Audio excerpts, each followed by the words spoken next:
Alright, so last time I finished reading Genesis, so today I'm going to be starting on the book of Exodus. I'm going to start in Exodus 1. Israel increases greatly in Egypt.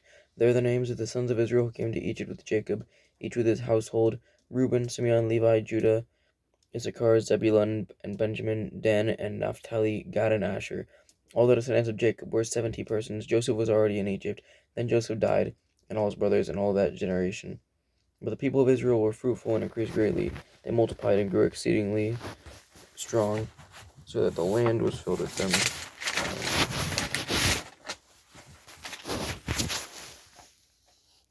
Pharaoh oppresses Israel. Now there arose a new king over Egypt, who did not know Joseph.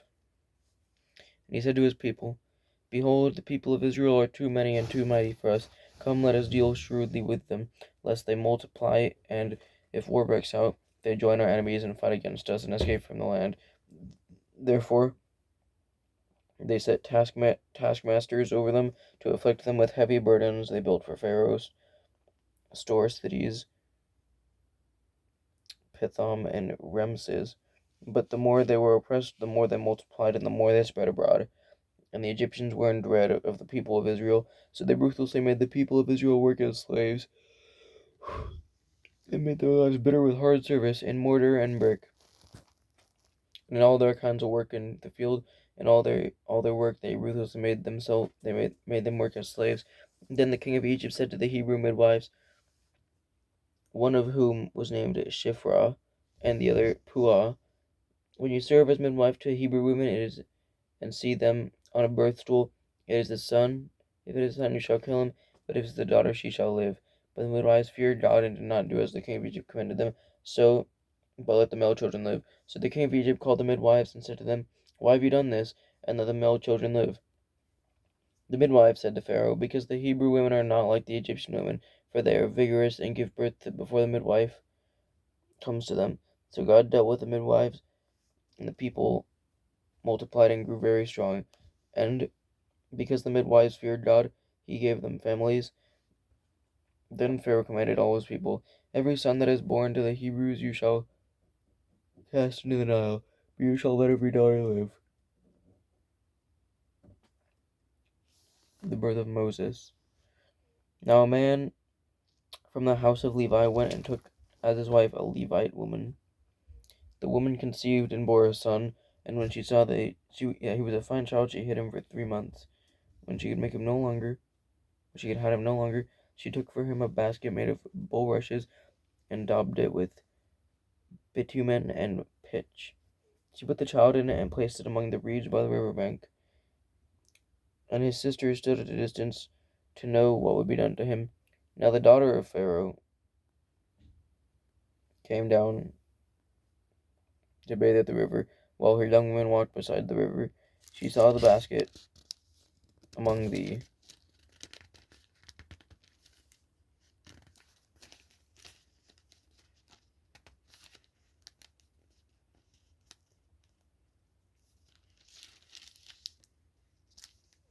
reeds, and sent her servant woman, and she took it.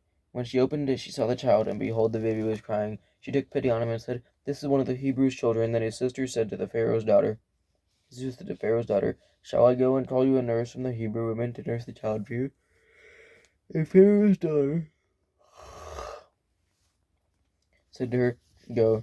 So the girl went and called the child's mother, and Pharaoh's daughter said to her, "Take this child away and then nurse him for me, and I will give you your wages." So the woman took the child and nursed him. When the child grew older,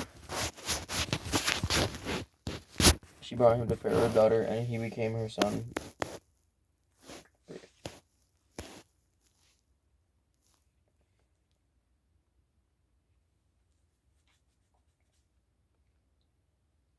She named him Moses, because she said, "I drew him out of the water." Moses flees to Midian. One day when Moses had grown up, he went out he went out to his people and looked on their burdens, and he saw an Egyptian beating a Hebrew, one of his people. He looked this way and that, and seeing no one, he struck down the Egyptian and hid him in the sand. When he went out the next day, behold, two Hebrews were struggling together. And he said to the man in the wrong, Why do you strike your companion?" He asked. "Who made you a prince and a judge over us? Do you mean to kill me as you killed the Egyptian?" Then Moses was afraid and thought,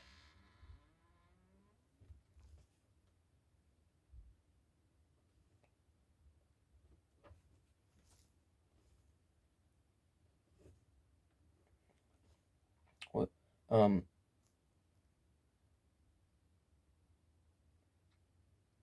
then Moses was afraid and thought, "Surely the thing is known." When Pharaoh heard of it, he sought to kill Moses.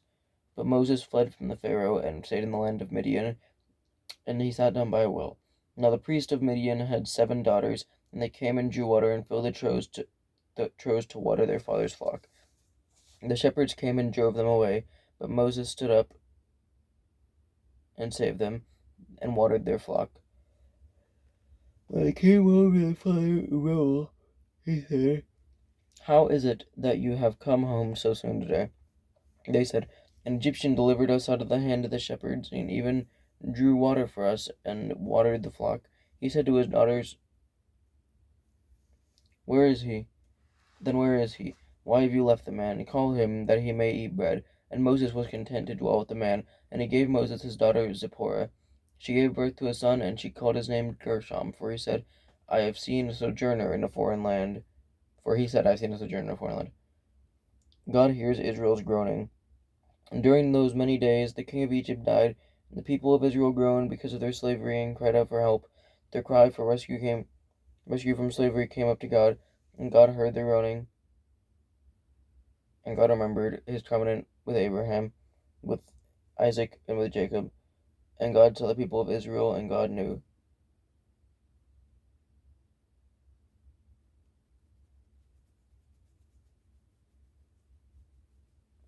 The burning bush. Now Moses was keeping the flock of his father-in-law Jethro, the priest of Midian, and he led his flock to the west side of the wilderness and came to Horeb, the mount of God. And the angel of the Lord appeared to him in a flame of fire out of the midst of a bush. He looked, and behold, the bush was burning, yet it was not consumed. And Moses said, "I will turn aside to see this great sight, why the bush is not burned." When the Lord saw that he turned aside to see, God called to him out of the bush, "Moses, Moses." And he said, "Here I am." And he said, "Do not come near. Take your sandals off your feet, for the place on which you are standing is holy ground."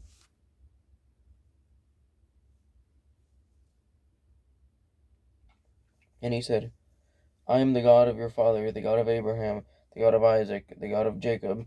And Moses hid his face, for he was afraid to look at God. Then God said,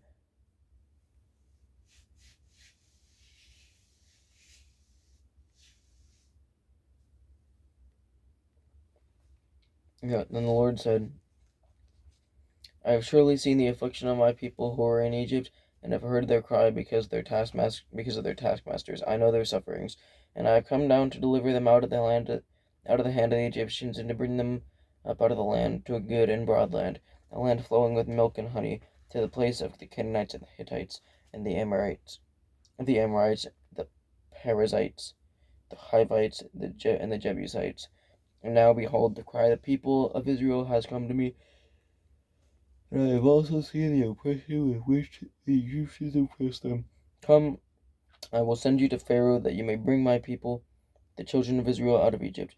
But Moses said to God, "Who am I that I should bring God that I should bring that I should go to Pharaoh and bring the children of Israel out of Egypt?" He said, "But I will be with you, and this shall be the sign for you that I have sent you. When you have brought the people out of Egypt, you shall serve God on this mountain."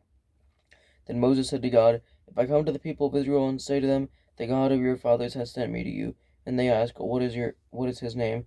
what shall I say to them?" God said to Moses, "I am who I am." He said, "Say this to the people of Israel, 'I am has has sent me to you.'" God also said to Moses,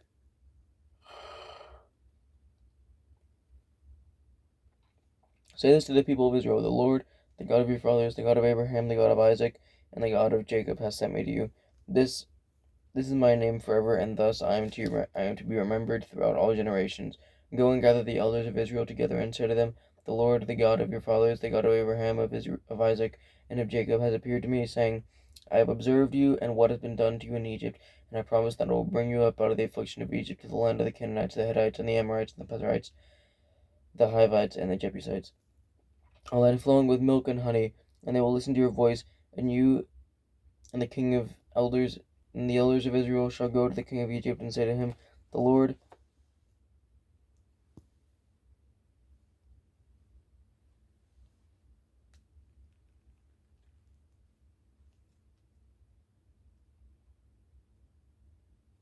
the God of the Hebrews, has met with us, and now please let us go a 3 days' journey into the wilderness, that we may sacrifice the Lord our God to the Lord our God.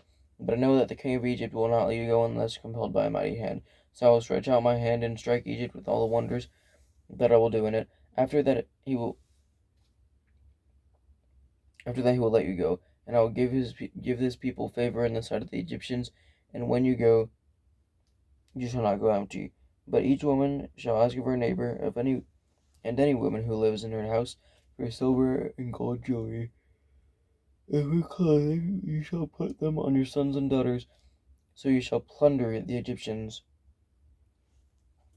Moses given powerful signs.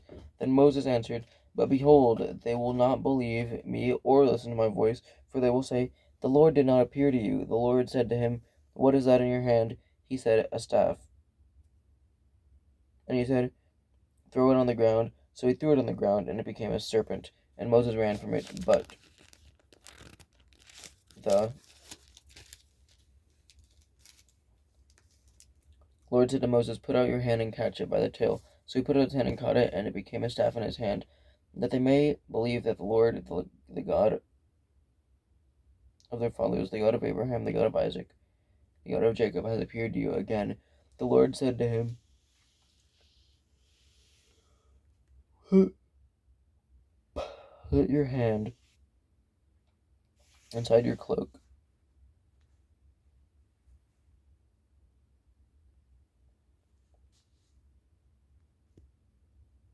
And he put his hand inside his cloak, and when he took it out, behold, his hand was leprous like snow. Then God said, Put your hand back inside your cloak. So he put his hand back inside his cloak, and when he took it out, behold, it was restored like the rest of his flesh. If they will not believe you, God said, or listen to the first sign,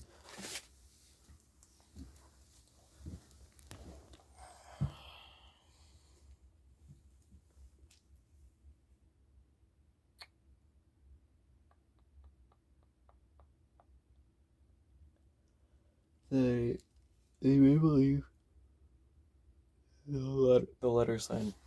If they will not listen,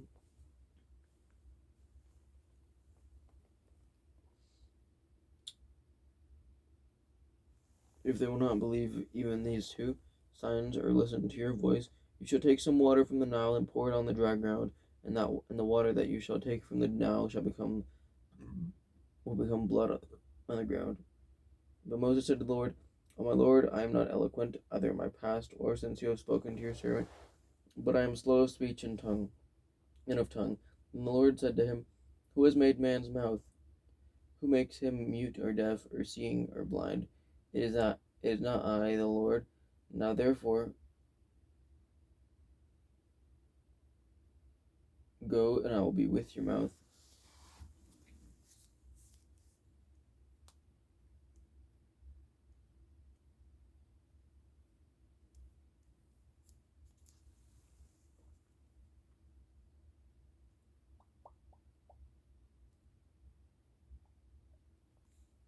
Now therefore go, and I will be with your mouth and teach you what you shall speak. But he said, O my Lord, please send someone else.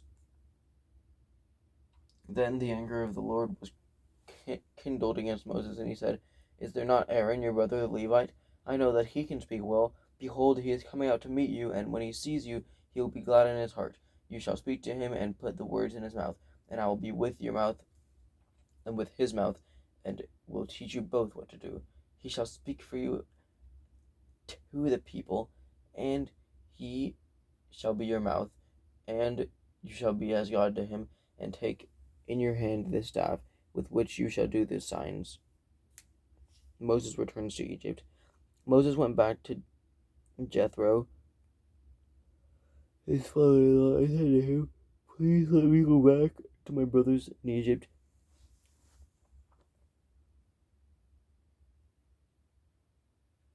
to see whether they are still alive." And Jethro said to Moses, "Go in peace."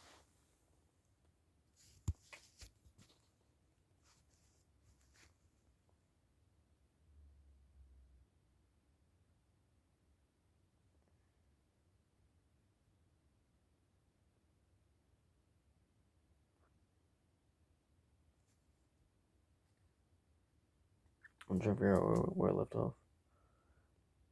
Go in peace. And the Lord said to Moses in Midian, "Go back to Egypt, for all the men who were seeking your life are dead." So Moses took his wife and his sons and had them ride on a donkey, and went back to the land of Egypt. And Moses took the staff of God in his hand. And when the Lord said to Moses, "When you go back to Egypt, see that you do not see that you do before Pharaoh all the miracles that I have put in your power, but I will harden his heart, so that he will not let the people go. Then you shall say to Pharaoh, 'Thus says the Lord, Israel is my firstborn son, and I say to you, let my son go, that he may serve me. If you refuse and let him go, behold, I will kill your firstborn son.'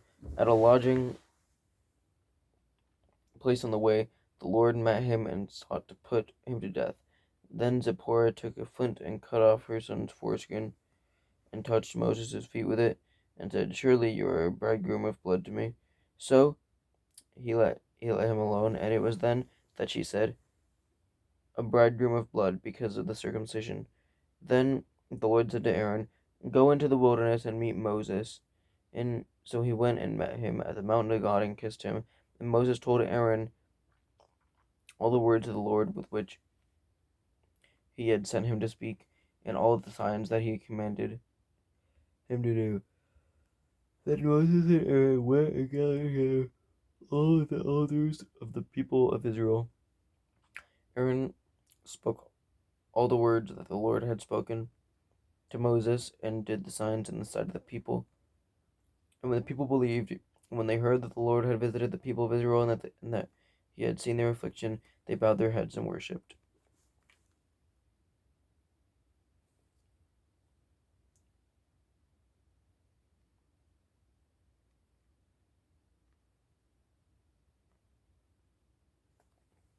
Making bricks without straw. Afterward Moses and Aaron went and said to Pharaoh, "Thus says the Lord, the God of Israel, let my people go, that they may hold a feast to me in the wilderness." But Pharaoh said, "Who is the Lord, that I should obey his voice and let Israel go? I do not know the Lord, and moreover, I will not let Israel go." Then they said, "The God of the Hebrews has met with us. Please let us go a 3 days' journey into the wilderness, that we may sacrifice to the Lord our God, lest he fall upon us with pestilence or with the sword." But the king of Egypt said to them, "Moses and Aaron, why do you take the people away from their work? Get back to your burdens." And Pharaoh said, "Behold, the people of the land are now many, and you make them rest from their burdens." The next day Pharaoh commanded the taskmasters of the people and their foremen, "You shall no longer give the people straw to make bricks as in the past." Yo, where were we? "Let them go and gather straw for themselves, but the number of bricks they made in the past you shall impose on them. You shall by no means reduce it, for they are idle. Therefore they cry, 'Let us go and offer sacrifice to God. Let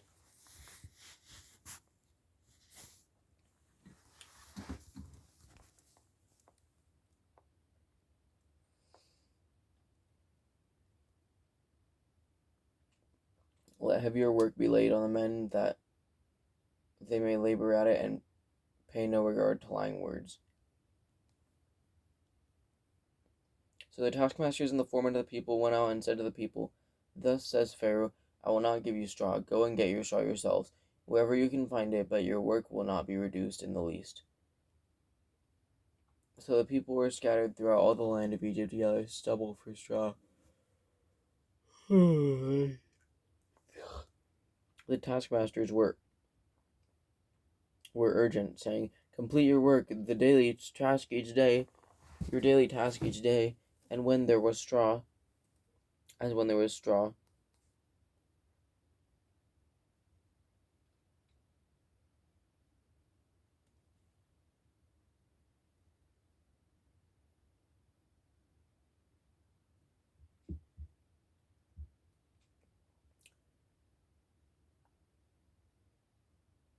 The foremen of the people of Israel, whom Pharaoh's taskmasters had set over them, were beaten and were asked, Why have you not done all your task of making bricks today and yesterday as in the past?" Then the foremen of the people of Israel came and cried to Pharaoh, Why do you treat your servants like this? No straw is given to us, no straw is given to your servants. Yet they say to us, Make bricks, and behold, your servants are beaten. But the fault is in your own people. But he said, You are idle, you are idle. That is why you say, Let us go and sacrifice to the Lord. Go now and work. No straw will be given you, but you must still deliver the same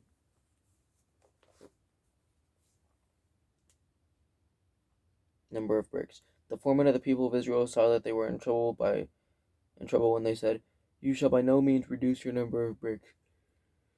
Your daily task each day.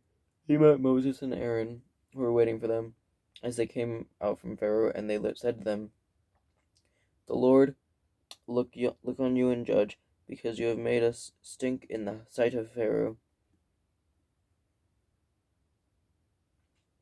and his servants, and have put a sword in their hand to kill us. Then Moses turned to the Lord and said, O Lord, why have you done evil to this people? Why did you ever send me? For since I came to Pharaoh to speak in your name, he has done evil to his people, and you have not delivered your people at all.